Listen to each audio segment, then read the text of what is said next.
All right, music fans, ready to dig into some fascinating musical history. Always up for it.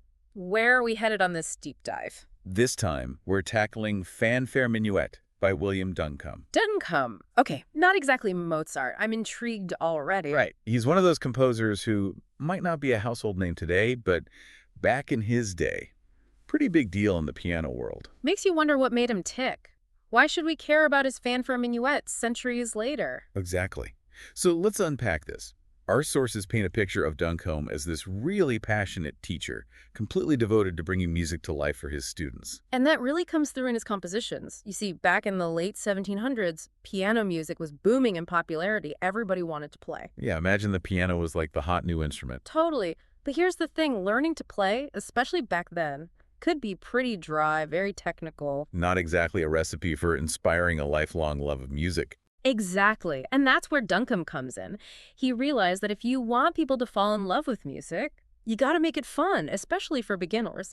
So he starts composing these pieces that are both enjoyable to play and help you build a solid foundation. Like a gateway drug to a lifelong passion. I love that, a gateway drug.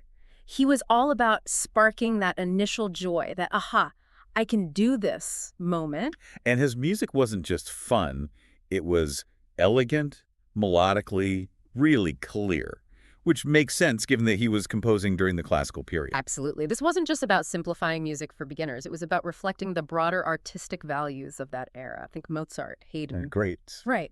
They were all about balance, clarity, expressing emotions in this really refined, controlled way. Duncombe's music fits right in. And you definitely hear that in Fanfare Minuet.